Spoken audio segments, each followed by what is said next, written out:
चलो गया। जय हिंद दोस्तों, मेरा नाम है सोनू कुमार हेल्पर और आज का रियल लाइफ एक्सपीरियंस में आपका स्वागत है।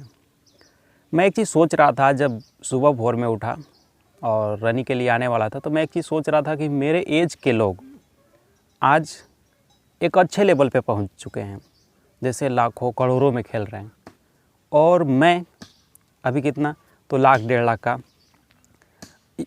उसके योग्य बना हूं। तो ऐसा क्यों? आखिर क्या गलती कर रहे हैं? मतलब मैं क्या गलती कर रहा हूं जिसकी वजह से मैं आज यहाँ हूं और कुछ लोग बड़े लेवल पे पहुंच चुके हैं।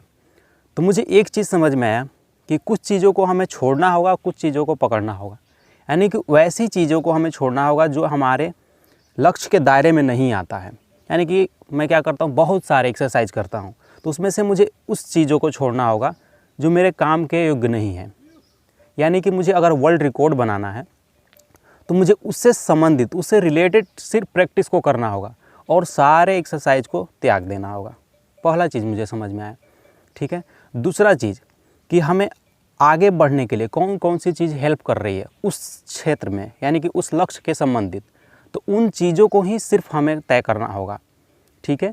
उसके साथ हमें कौन सी चीज़ कमज़ोर कर रही है, यानी कि अगर हमारे सेहत में गड़बड़ है या हमारे परिवार संबंधित में गड़बड़ है या दोस्त यार के साथ कुछ रिलेशन गड़बड़ है, तो उन चीज़ों को, उन प्रॉब्लम को एक एक कर करके उसे ख़त्म करना होगा। ये 2 चीज़ें हमें अभी तक समझ में आए। यानी कि ज़िंदगी को अगर बहुत बड़े लेवल पे ले जाना चाहते हैं तो बहुत बड़े समझ की ज़रूरत होगी। अभी तक मुझे यही समझ में आया।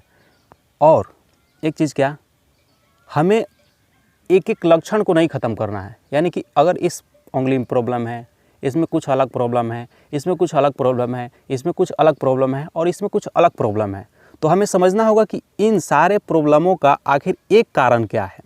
उस कारण को ख़त्म करना होगा, क्योंकि अगर इसको ठीक करेंगे तो फिर इसमें रहेगा, अगर इसको करेंगे तो हो सकता है फिर लक्षण इसमें आ जाए।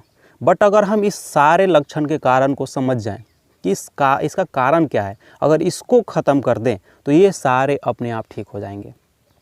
तो हमें अभी तक यहाँ तक समझ में आए, इसलिए मैं यहाँ से इन लक्षणों से उतर करके मैं जड़ में आ चुका हूँ और अब सारे जड़ को ख़त्म कर रहा हूँ।